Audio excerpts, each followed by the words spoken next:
Everyone remembers Abraham's faith. Almost nobody remembers the plan that put Sarah in danger, not once but twice. His story is usually told through the big moments, the call, the promise, the covenant, the obedience, the faith.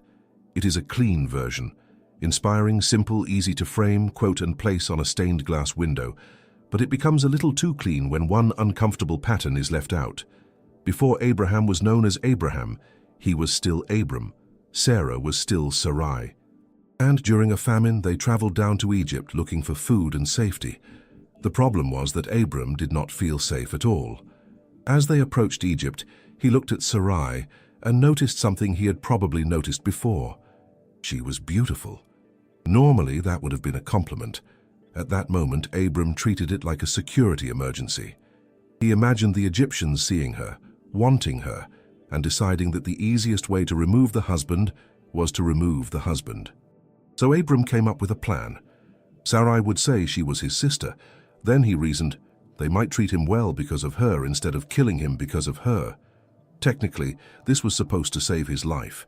It was less clear what it was supposed to do for hers.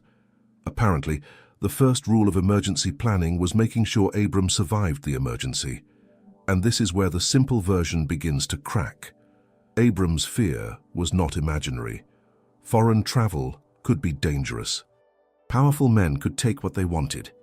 He was not wrong to recognize the risk. The problem was what he did with it. Instead of protecting Sarai with him, he built a strategy that protected him through her. Then they entered Egypt. The Egyptians saw Sarai. They noticed her beauty. Officials praised her to Pharaoh, and Sarai was taken into Pharaoh's household. The plan had worked exactly as badly as it sounded. Abram was kept alive. He was even treated well. He received livestock, servants, and wealth. Meanwhile, Sarai was inside another man's house because the husband standing outside had hidden the marriage.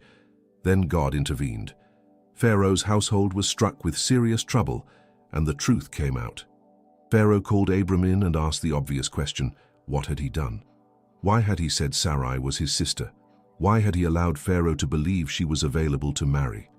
The foreign ruler returned Sarai and ordered Abram to leave.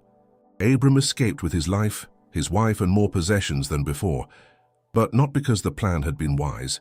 He escaped because God interrupted the consequences. It should have been the kind of lesson no one needed twice. The names would change, the promises would grow. Abraham would see far more of God's protection. But years later, in another land, with another king, he used the same plan again. And this time, the old excuse would expose something even worse. This was no sudden panic. It was policy. Abraham did not invent the sister story during one frightened moment. He and Sarah had already agreed to use it wherever they traveled. That changes the entire scene, because this was no longer a desperate sentence spoken under pressure. It was a prepared response, a standing arrangement, a policy. Years had passed since Egypt. Abram had become Abraham. Sarai had become Sarah. God had repeated his promises, protected Abraham through conflict, and made it clear that Sarah stood at the center of what would happen next. Then Abraham traveled to Gerar. The location changed. The ruler changed. The names changed. The plan did not. Once again, Abraham introduced Sarah as his sister, and once again the statement contained truth. Sarah really was related to him. She was his half-sister, as well as his wife. So Abraham did not need to invent an entirely false story. He only needed to remove the part that would change how everyone understood it. "She is my sister," explained the family connection. It hid the marriage. Convenient. Abraham could tell himself that the words were technically accurate. Unfortunately, technical accuracy is not especially helpful when the missing detail is the one protecting another person. Sometimes deception does not require building a complete lie. Sometimes it only requires choosing the true detail that protects the speaker and hiding the true detail that protects someone else. Abraham believed that if the men of the land knew Sarah was his wife, they might kill him and take her. So he removed the word wife. That made him appear safer. It made Sarah appear available. The strategy did not eliminate danger. It reassigned it. Apparently, Abraham had developed a very efficient security system, provided the only person being secured was Abraham. And this was not a new arrangement. Later, Abraham explained that when God caused him to travel from his father's household, he had asked Sarah to show him kindness wherever they went by saying that he was her brother. In other words, the line had been prepared long before Gerar. It was reusable, portable, ready for the next place that looked dangerous. By the time Abraham entered a foreign land, fear did not need to invent a response. The response was already packed. That is what makes the scene sharper. Abraham had seen God protect him. He had watched the same strategy collapse in Egypt. He had already learned what could happen when Sarah was presented as unmarried. Still, when uncertainty returned, the old plan returned with it. Fear was no longer reacting to danger. It was planning ahead. The old fear had not disappeared. It had learned to sound organized, cautious, and reasonable. Then King Abimelech heard that Sarah was Abraham's sister. From his perspective, there was no hidden husband and no marriage to violate. There was only a woman who had been presented as available. So the king believed Abraham. And once again, someone acted on the part of the story Abraham had chosen to tell. Abraham called Sarah his sister again, and King Abimelech took her. This time, Abraham was not standing at the beginning of his journey. He had already left his homeland. He had already survived famine, conflict, and powerful rulers. He had already received promises that seemed almost impossible. He had already watched the sister plan collapse in Egypt. And yet when fear returned, the old answer returned with it. Abraham said Sarah was his sister. Sarah said Abraham was her brother. Abimelech believed them. From the king's perspective, there was no hidden husband, no secret marriage, and no reason to think he was crossing a line. There was only a woman presented as unmarried. So Abimelech sent for Sarah. And just like that, Abraham's private fear became Sarah's public danger. Until that moment, the plan had existed mostly in words, a sentence, an agreement, a careful omission. Now it had consequences. Sarah was taken into the king's household because the marriage had been hidden from the one man who needed to know it existed. Abraham had feared that being known as Sarah's husband might get him killed. So he removed the husband from the story. Unfortunately, removing the husband also removed the protection that came with him. The plan had one small flaw. It worked. People believed Sarah was his sister, and once they believed it, they acted accordingly. Fear often feels private while it stays inside someone's head. It can sound cautious, practical, even sensible, but once fear becomes a decision, someone else may have to live inside the result. Abraham had tried to control what the people of Gerar would think. He had tried to predict the danger before it arrived.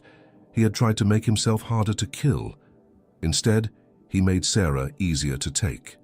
That is the sharpest part of the scene. Abraham's strategy did not simply fail to protect her. It created the exact misunderstanding that placed her in danger. And the irony was difficult to miss. He had hidden the marriage to prevent strangers from acting violently. Then a stranger acted because the marriage had been hidden. Abimelech had no idea that Sarah was another man's wife. Abraham did. Sarah did. The truth existed. It had simply been divided, trimmed, and presented in the form most useful to Abraham. Now Sarah was inside the palace. Abimelech believed he had done nothing wrong, and Abraham's plan had reached the point where no clever wording could control what happened next. The old strategy had worked its way from fear to language, from language to misunderstanding, and from misunderstanding to danger. But before Abimelech could go any further, someone outside Abraham's plan stepped in. Abraham could manage the wording. He could manage what Abimelech heard. He could not manage what God already knew. That night, God came to the king in a dream, and suddenly the man who had been deceived was about to learn the truth from the one person Abraham had not managed to control. That night, God came to Abimelech in a dream with a message no king could misunderstand. He was facing death because Sarah was a married woman. Abimelech had taken her believing she was free to marry. Abraham had called her his sister. Sarah had called Abraham her brother. No one had mentioned a husband, but the missing husband still existed. Abimelech protested immediately. He had acted with a clear conscience. He had not knowingly taken another man's wife. He had trusted the story exactly as it had been presented, and God agreed. Abimelech had acted without knowing the truth. God had even stopped him from approaching Sarah. Then came the command, return the woman to her husband. The dream changed everything. The foreign king had been deceived. The man of faith had done the deceiving, and the outsider Abraham feared was about to confront him for bringing danger into the kingdom. Abimelech rose early, called his officials together, and told them what had happened. They were terrified. Then he summoned Abraham. This time the king did not need a long introduction. "What have you done to us?" The question landed exactly where it should. "What did I do to you that made you bring this danger on me and my kingdom?" Abimelech had believed Abraham. Now he wanted to know why that trust had nearly cost him everything. Abraham answered with fear. He said he believed there was no fear of God in Gerar. He thought the men there might kill him because of Sarah. Then he reached for the technical defense. Sarah really was his half-sister. The statement was partly true. It was also completely misleading. Abraham had assumed the people of Gerar could not be trusted, yet the king of Gerar was now confronting Abraham for being untrustworthy. The irony required no explanation. Abimelech returned Sarah. He gave Abraham livestock and servants. He allowed him to live wherever he chose in the land. Then he publicly defended Sarah's honor, making it clear that she had been restored. The foreign ruler protected the marriage Abraham had hidden, and Abraham survived again, not because his strategy worked, not because the partial truth kept events under control. He survived because God stopped the consequence, warned Abimelech, protected Sarah, and forced the hidden marriage into the open. The man Abraham feared became the man who confronted him. The outsider Abraham distrusted acted with more integrity than Abraham's fear had predicted. Abraham had entered Gerar expecting danger from everyone else. By morning, the greatest danger in the story had come from his own plan. For years, Abraham had carried promises, victories, and proof that God could protect him. Yet one familiar fear had still quietly pulled an old strategy from the past. Faith had grown, but this frightened habit had survived beside it, and now the repeated failure had exposed the final question. What did this reveal about the man everyone remembered for faith? Abraham called Sarah his sister and put her in danger because fear made self-preservation look like wisdom. That was the part hidden behind the famous story of faith. Abraham had trusted God enough to leave home, cross borders, face kings, and build his life around a promise he could not yet see. But when he entered a place he could not control, an old fear still spoke first. He imagined strangers killing him because of Sarah, so he tried to stay ahead of the danger. He removed the word wife. He kept the word sister, and in one short sentence, the risk moved away from him and toward her. That is why this was more than a clever half-truth. It was fear choosing who would stand closest to the danger. In Egypt, Sarah was taken into Pharaoh's household. In Gerar, Abimelech sent for her. Different land, different ruler, same fear, same plan, same person exposed. Abraham survived both times, but not because the strategy was wise. He survived because God interrupted what the strategy had set in motion. God struck Pharaoh's household. God warned Abimelech in a dream.